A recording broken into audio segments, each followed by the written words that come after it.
Fala, turma. Falar agora do TRXF, saiu o relatório fresquinho aqui.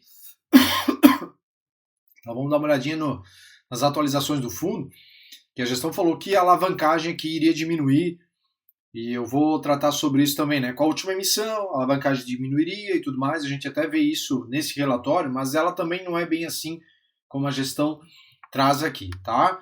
Eu sei que tem muita gente que gosta do fundo pela rápida reciclagem que o fundo faz aqui dos imóveis, o dividendo alto que vem pagando, né? Subiu bastante nos últimos meses o dividendo, só que é um dividendo que não é recorrente, isso tem que ficar evidente. E para quem investe em fundo de tijolo, pensando em proteção patrimonial pelos imóveis, né? Tem que ficar atento com o TRXF, também já vou falar mais sobre isso aqui, tá? Antes de mais nada, antes de eu continuar, talvez vou me tornar repetitivo nesses próximos vídeos, mas é só para divulgar, para quem quiser. Futuramente eu vou estar entregando esse relatório aqui, onde eu entendo que esses 25 fundos imobiliários que eu estou colocando no relatório dá para qualquer investidor ter em carteira. E se você é um investidor mais arrojado, que diz assim, só vai ter fundo mais conservador, não vai ter nada disso. Vamos ter papelada com maior risco, vamos ter tijolo com maior risco, porque sim, tem fundo de tijolo com maior risco. Nós vamos ter aí um fundo de agro, um fundo de fiagro, que eu entendo que também tem riscos, mas tem quem goste. Então é um relatório que eu entendo que, se você quer correr risco, investe nesses fundos aqui, se você achar, após ler esse relatório, e entender que esses fundos imobiliários eles podem fazer sentido ou não para sua carteira, tá? São fundos que eu entendo que até o momento não apresentaram problemas, alguns de mais longa data, outros de menos, com tempo menor de existência, né? E ele vai estar distribuído esse relatório entregando aqui, né? A gente vai ver aqui fundos de maior risco, fundos de fiagro, fundos de agro. Então ele vai estar separado, bem bonitinho, explicando cada fundo imobiliário, um pouquinho da história, contando os momentos mais recentes, os prós e contras de cada fundo imobiliário que está aqui dentro, tá? Eu vou estar disponibilizando esse relatório por um preço bem simbólico, vai ficar um valor bem único, bem baixinho, e você vai ter acesso a 25 fundos que eu entendo que são bons fundos para se ter em carteira, independente do seu perfil de investidor. Vou estar lançando esse relatório aí nos próximos dias, vou terminar de escrever ele, acredito eu, na semana que vem. Aí eu vou montar a paginazinha ali rápida. O pagamento é único, não tem assinatura mensal, então de repente você assina a casa de análise, ou gostaria de assinar, mas acho que todo mês pagando é muito caro. Eu vou estar entregando aqui um relatório onde você paga uma vez pelo relatório a um preço bem baixinho, bem irrisório em relação ao que eu estou entregando aqui. Aí você paga só uma vez e aí vai poder investir ali, eu acredito, de uma forma que monte uma carteira bem tranquila pro seu perfil. Obviamente, depois você tem que continuar acompanhando os relatórios, né? E aí, se você não quer fazer isso, aí sim, eu tenho um grupo fechado, onde eu falo ali sobre os fundos imobiliários que você tem em carteira, né? E aí tem um valor, sim, mensal, que é um pouco, para alguns eles entendem que é mais caro, mas pelo serviço que eu tenho, é um valor que eu entendo que é justo e é ok, tá?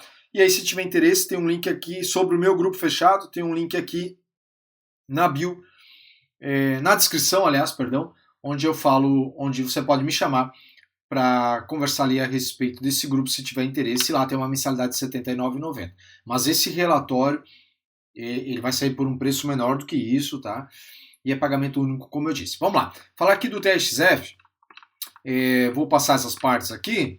A gente vê aqui no relatório que tem a atualização dos imóveis, né? Já estava no outro relatório também, 70 imóveis, 73 inquilinos. Deixei circulado em retângulo aqui essa parte, porque a gente vê que o TRXF era um fundo que tinha contratos 100% atípicos, e agora ele tem contratos aqui que já chegam aos 20% de típicos, né? É um problema? Não. Desde que a alavancagem do fundo se concentre nos contratos atípicos e não nos contratos típicos, né? Porque senão, aí sim, a depender dos vencimentos, do CRIs que o fundo tem a pagar e do vencimento do contrato, aí pode começar a gerar problemas. Mas esse aumento nos contratos típicos vieram das últimas aquisições que o fundo fez, né? Aqui a questão do Albert Einstein, chegando a 66% das obras aqui concluídas. O guidance de distribuição para até dezembro ficando em 0,90 a 0,93 por cota. Com a emissão que ele fez, com as vendas que ele fez, então entrou dinheiro, vai entrar mais dinheiro também por vendas. Então o fundo ele consegue seguir distribuindo lucro. Até maio, junho desse ano, muitos cotistas, investidores ficaram naquela, né? Será que o fundo vai conseguir pagar? Vai precisar de dinheiro? Vai conseguir pagar o mesmo dividendo? Vai precisar de dinheiro para pagar as obrigações que tem, que começa ali a partir de outubro e tal e tal. E o fundo com a emissão, ele conseguiu respirar bem, né?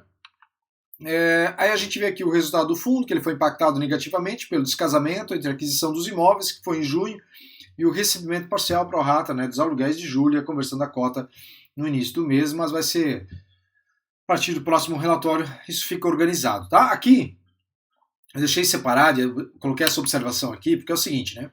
Desde o início das negociações dos fundos, desde o início das negociações das cotas do fundo na B3, a rentabilidade total aqui do TXF é de 70%. Então, a gente vai dizer, pô, legal, uma rentabilidade de 70 e tal. Eu deixo assim, né? Esse retorno merece atenção por parte do cotista que investe em tijolo pensando na proteção inflacionária dos imóveis. Via imóveis, que eu falei no início do vídeo aqui. De fato, é um retorno, desde que o fundo surgiu, interessante? Eu não acho tanto, quando eu comparo com um par dele, que é o HGRU, que surge 2 anos antes. Eu acho que, se a gente pegar 2018 HGRU a 2025, pegar a TXF 2020 a 2025, tem uma diferença de retorno que o TXF em 2 anos, se a gente congelasse o retorno do HGRU, o TXF teria que correr bastante atrás. Mas o ponto também é que quando a gente olha esse retorno, é sempre o retorno total, né? Valorização de cota, distribuição dos dividendos. E boa parte disso aqui é distribuição de dividendo, não é valorização de cota. Né? Então, o que eu quero dizer com isso aqui? Proteção inflacionária via imóveis. Eu não vou me alongar aqui, porque esse é um tema que eu dedico exclusivamente aos integrantes do meu grupo fechado, tá? Mas raciocina um pouquinho, para você que investe em fundo de tijolo, buscando ter aquela proteção via imóveis e vendo que a rentabilidade total do fundo está vindo mais via entrega de dividendos. Então, o que cabe a você, cotista, a fazer na hora que você vai usufruir dos dividendos. Esse é o ponto. Tá? Hoje, se você está naquela fase de reinvestir 100% e tudo mais, tudo bem, tudo certo, segue a vida. Tá? Mas quando você chega à fase de usufruir dos dividendos e tem um fundo que tem uma rentabilidade significativa aqui, que ela vem por vendas de cotas, dividendo, venda de imóveis, de dividendos sendo distribuído e tudo mais, tem que prestar atenção nisso aqui, tá? Tentar entender. Eu sei que talvez eu não estou me fazendo explicar direito aqui, mas é porque daí esse conteúdo eu entrego mais para o grupo fechado, tá bom? Mas fica aí uma reflexão para você, investidor, fazer. Aqui vem as regrinhas que mudaram, não são algo exclusivo do TXF, né? Possibilitar ao fundo alienar fiduciariamente seus imóveis ou prestar garantias. Isso aqui na mão do gestor ruim pode vir dar a problemas, né? Imagina que ele dá a garantia de um imóvel. Obviamente a ideia aqui é conseguir um empréstimo, né? A dívida mais rapidamente, não passar por tanta burocracia, já que ele dá lá o imóvel, não mais só os fluxos de aluguéis. Mas a mão de um gestor ruim aqui, a depender do tamanho da alavancagem que ele vai fazer, os imóveis que ele vai dando na garantia, pode não dar muito bom, né? Vai depender, obviamente, como eu sempre digo, né? Do gestor e do cotista de acompanhar. Não adianta cotista investir em fundo imobiliário e depois querer dar as costas e só criticar o gestor, né? Tem que acompanhar o fundo imobiliário para ver se ele vai de fato fazendo um bom trabalho ou não.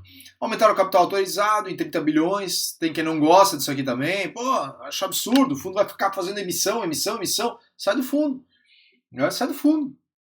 Se ele fica fazendo emissão e entrega resultado, sai do fundo, né? Mostra para o gestor que vocês não estão gostando e sai. Eu entendo que o gestor ele tem que ter liberdade para trabalhar mais fácil, eu entendo isso. E aí se ele começa a fazer besteira, sai do fundo. Tá? Autorizar a possibilidade de recompra de cotas do TXF. Isso aqui todos os fundos vão fazer, vão ter essa possibilidade. Não concordo com isso aqui também, assim como não concordo com essa questão de dar garantias. Veja, esses imóveis eles foram comprados com o nosso dinheiro, com o dinheiro de uma emissão do cotista. Não é o gestor que foi lá e assumiu o risco que comprou, não, é o dinheiro do cotista. E aí de repente ele pode dar os nossos imóveis, entre aspas, nossos, mas nossos imóveis, ali como garantia se ele fizer uma cagada. Tá aqui, ó. Se eu errar aqui a mão, para quem está me dando dinheiro emprestado, pode levar o imóvel. imóvel que é nosso. Então eu não concordo.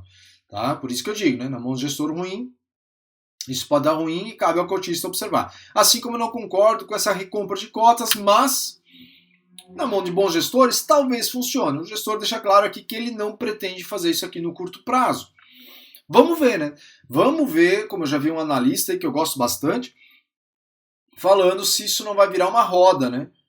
Emissão, recompra cotas, taxas, emissão, recompra cota e assim vai, né? Vamos ver. É deixar acontecer.